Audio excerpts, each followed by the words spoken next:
بسم الله الرحمن الرحيم. إنا لله وإنا إليه راجعون.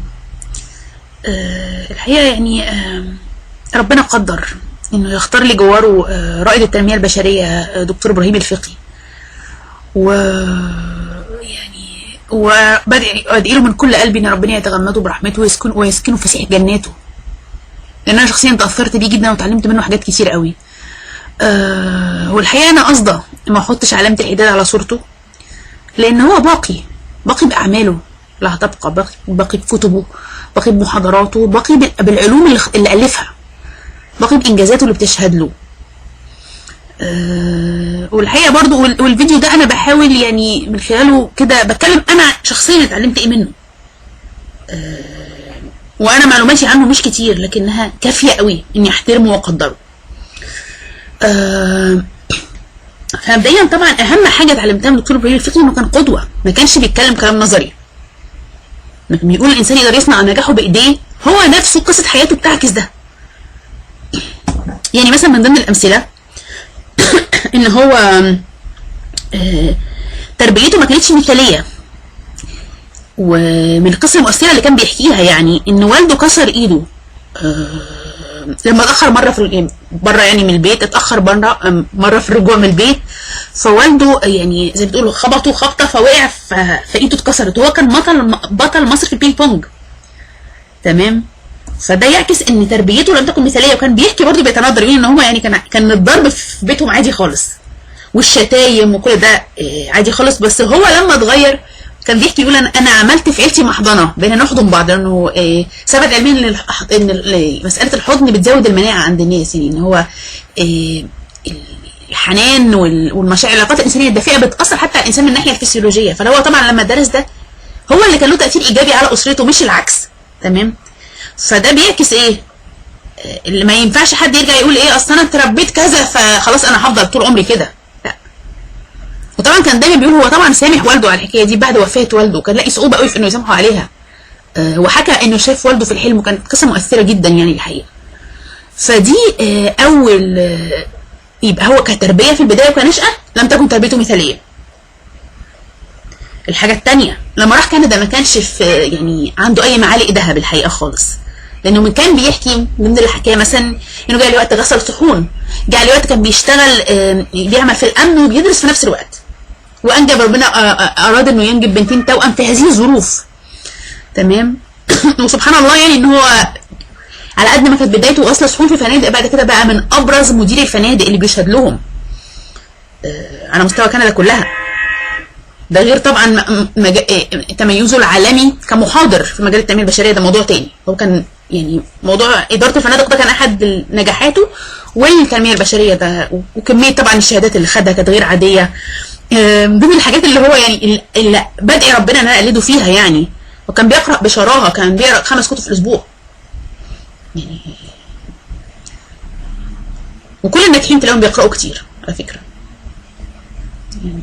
وربنا سبحانه وتعالى في كتابه العزيز اول كلمه قالها كان اقرا. من يعني دي برضو من الحاجات اللي بتميز دكتور ابراهيم الفقي يعني. الحاجه الثالثه اللي في قصه حياته برضو اثرت فيا جدا، ان هو كان لما كان في كندا وخلاص بقى يعني تعب وبذل مجهوده وكل مجهوده بالنجاح، حبوا بقى ينشروا صورته في غلاف مجله في الصفحه الاولى من ضمن اكثر ناس يعني ان هم تميز في مجاله فعايزين ينشروا صوره. قالوا له بس انت اسمك ده صعب قوي ابراهيم، ممكن نغيره لابراهيم؟ قال لهم لا انا هكلمكم بس ادوني كده فرصه كام يوم وانا هرد عليكم يعني. قال لهم بصوا انا اسمي ابراهيم محمد الفقي، يعني كان بيحكيها بقوه قوي، يقول انا يا تحطوا اسمي زي ما هو يا ما تحطوش. كان عنده انتماء، معتز بانه عربي ومعتز بانه مسلم ومش عايز يغير اسمه. والعلماء الاجانب بيحترموا قوي الناس اللي كده فكره، وحطوه باسمه مش ما حطوهوش يعني. في الاخر هو لما قال كده هو كسب احترام الناس.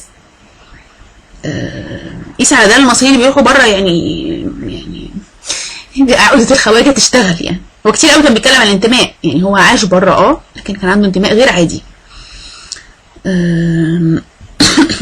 وبالتالي خلاصه اللي ناخده من قصه الدكتور ابراهيم الفقي ان اي حد بقى يقول لي ان الظروف بتحول بينه وبين النجاح هو مش صادق يعني. والدليل هو دكتور ابراهيم الفقي، الدليل عملي اهو. وطبعا قصته دي بتخليك ايه، ودي كانت حاجه يعني انك لما تسمع القصه دي تقول ما هو اذا كان هو قدر يعمل هذه الطفره في حياته، ما انا اقدر انا كمان. يعني هي دي برضو مثل يعني شيء ملهم للاخرين. تمام. انما غير اللي مولود طول عمره ناجح او الظروف مهيئه له، ممكن ناس بتتولد كده وبتصنع نجاح برضو. لان ممكن الاغنياء اللي بره اللي عندهم وعي ما بيربوش ولادهم على الطرف، بيربوهم على تحمل المسؤوليه. يعني ستيفن كوفي مثلا، اديكم مثل اللي هو كنت اتكلمت عنه في فيديو نجاح، ان هو صاحب كتاب العادات السبع للناس الاكثر فاعليه، كان مدي لابنه وهو صغير مهمه ان هو ينظف الجنينه عشان عايز يطلع يتحمل مسؤوليه. ما هو عارف ان هو راجل عنده ملايين، لكن هو يعني غير يعني الاغنياء بره المتميزين اللي فاهمين الحياه صح ما بيربوش ولادهم على الطرف. دونالد ترامب ده برضو احد من الاغنياء بره، برضو فاحش الثراء، برضو كانت بنته تتكلم، شفتها في توك شو تقول احنا ما كناش، هو كان بيعلمنا كويس قوي، غير كده يعني ما كانش فيه طرف، عشان عايزهم هم يبقوا لهم شخصيه ولهم كيان.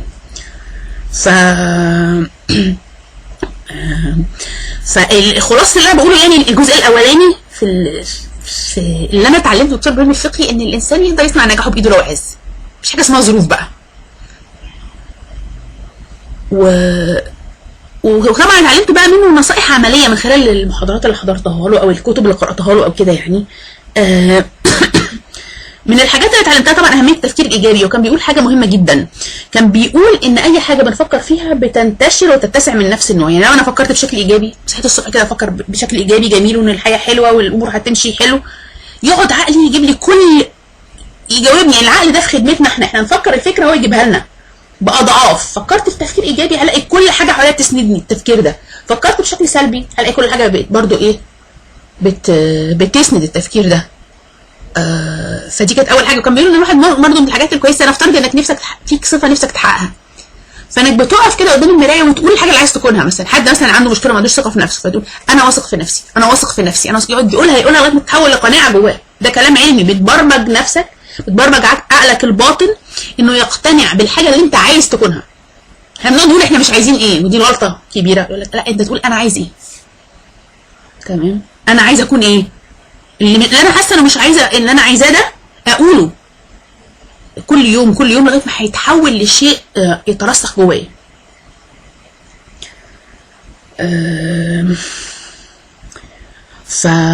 فدي من الحاجات الجميله اتعلمتها من دكتور ابراهيم الفقي. وبرضه اتعلمت منه التقييم اليومي الايجابي، وده احد التدريبات على التفكير الايجابي. انا كنت حكيتها في فيديو اذكار الصباح في جزء التامل برضه الحته دي، ان انت لما اخر يوم بتعمل تقييم ليومك، بس بتعمله بطريقه ايجابيه. ازاي؟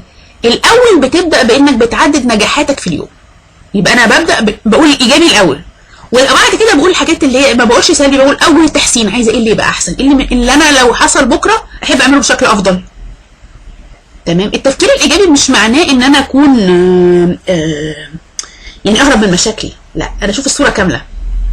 اغلب الناس بتركز على السلبيات بس، لا، الصح اني اركز على الاثنين. فما اشوف الصوره كامله، انا نفسي في خلاصه لما اجي انام بالليل، مش في حاجات عملتها حلو وحاجات عملتها وحش، بس انا مركزه على الصوره كامله، فهبقى مبسوطه من جوايا ان في شيء عملته كويس، وده هيديني حافز. الحاجات البسيطه بقى اللي مش كويسه دي تتحسن بكره.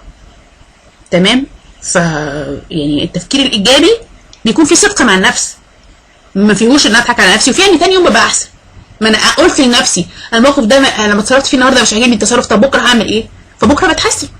تمام. فانا اتعلمت من دكتور ابراهيم فكره التقييم اليومي الايجابي ده، الحمد لله يعني بقى لي بفضل الله فتره مواظبه عليه وفارق معايا جدا. بعد كده يعني هو يجيكوا شايف برنامجه او حتى اي كتب من كتبه، في اخرها كده له مقوله مقصوره. كان له برنامج اسمه تاريخ النجاح، كان بيجي في قناه اقرا او بيجي في قناه تانية قبلها. فانا هقول لكم كده خلاصه اللي انا فاكراه، ان انا كنت شفت سمعته كذا مره قالها فحفظتها. يقول ايه، انت لا اكتئاب ولا احباط ولا فشل، انت اعظم مخلوق على وجه الارض، انت اللي ربنا كرمك وسخر لك السماوات والارض وما بينهما.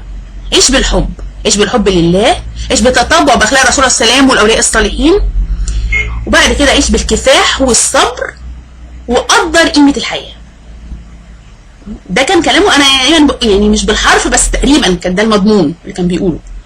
فلكم ان تتخيلوا يعني احساسي انا، يعني الاحساس الجميل اللي يجي الواحد مستشعر هذه المعاني، ومن كتر ما كان بيقولها انا في الاخر ايه حفظت، لو كان هو بيقول التسلسل ده تقريبا كده حفظتها. تمام. اما الحقيقه بقى اول ما عرفتي بالدكتور ابراهيم الفقي الحقيقه فهي ليها هي مفارقه كانت مفيده برضو، خلاني اتوب عن آفة ان انا التعميم، يعني ان الواحد يعني يبني راي في حد بناء على ناس تانيين شافهم.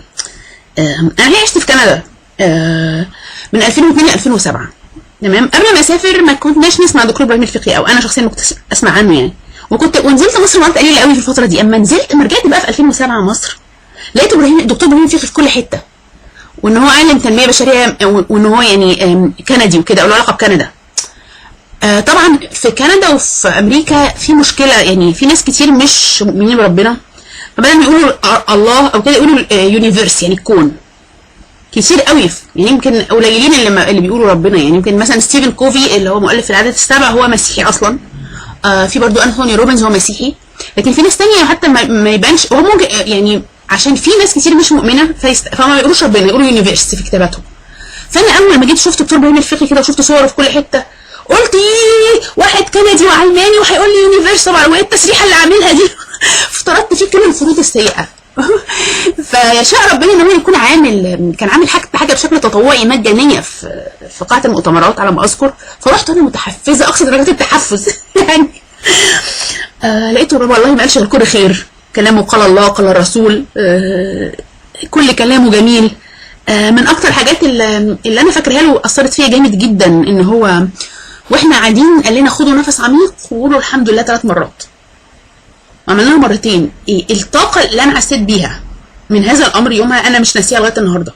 والحقيقه لما سمعت خبر وفاته يعني امبارح، انا يعني دعيت له، قلت له يا ربي على قد ما هو يعني اثر فيا اليوم ده، هو طبعا يعني ربنا يبارك له احاسيس كتير، بس يا ربي انا بدعي له، انا بدعي له من التاثير اليوم ده عليا بس. يعني كل الحاجات الثانيه قلت لكم طبعا فادني فيها، ده غير انه فاد الوف مؤلفه من البشر، لكن انا بتكلم على دي اكتر حاجه اثرت فيا قوي، وانا رايحه متحفزه. فطبعا ده خلاني اتعلمت اني ما اعممش تاني ابدا في حياتي، يعني يعني ما احكمش على حد مجرد ان هو جاي من كندا يبقى زي بقيه الناس اللي كانوا اللي في كندا، يعني اللي هم بتوع التنميه البشريه يعني. بس والحقيقه حتى انا يعني مؤخرا، يعني اخر فيديو حتى لما جيت اتكلم عن التعليم بالاضحاك في اخر فيديو خالص، استعرت جمله كان قالها دكتور ابراهيم الفقي ان الضحك بيزيد القدره على الاستيعاب 8 مرات. فهو دايما في خيالي يعني دكتور ابراهيم الفقي الحقيقه من الناس اللي صعب تنساهم او تنسى انجازاتهم، واثر فيا بعمق يعني الحقيقه قصته. ويعني اتمنى ان حد يعني يؤرخ لهذه القصه ويكتبها، لانه فعلا هو مثل اعلى، وفعلا حد صنع نجاحه بايديه وحقق انجازات عالميه، وزي ما بقول لكم هو اخترع علمين يعني ما كانش لهم وجود وهو ينسبوا له ان هو اخترعهم. يعني فبدعي ربنا سبحانه وتعالى انه يتغمده بوافر رحمته يا رب، ويسكنه في سيح جناته وينفع بيه وبعلمه. ويعني على قد ما هو قال قدر قيمه الحياه، برضو الطريقه الفجائيه اللي توفى بيها تخلي الواحد يستشعر قد ايه الحياه تافهه، قد ايه الدنيا دي ما تستاهلش يا جماعه، ما تستاهلش. يعني لما الواحد بيشوف الاوضاع اللي احنا فيها دلوقتي والصراعات، يعني لو اخلصنا بس نيتنا لله كل واحد تجرد عن الاهواء، اكيد هنتحد على كلمه. لو كان هدفنا مصلحه بلدنا دي هنلاقي نقطه التقاء، بس لان في مصالح تانية هو ده اللي مخلينا واقفين في مفترق طرق دلوقتي. لكن يعني انا متفائله، ومصر محفوظه بحفظ الله. ويعني واتمنى اللي فيكم يعني اي حد يكون هيسمع الفيديو ده انه بيحب دكتور ابراهيم الفقي بجد، لو عايز تحبه بجد وحتى عايز يعني ياخد ثواب كده وتبقى التعليم صدقه جاريه كده، نطبق اللي اتعلمناه منه على قد ما نقدر، يا ريت يبقى كده فعلا احيانا ذكراه يعني.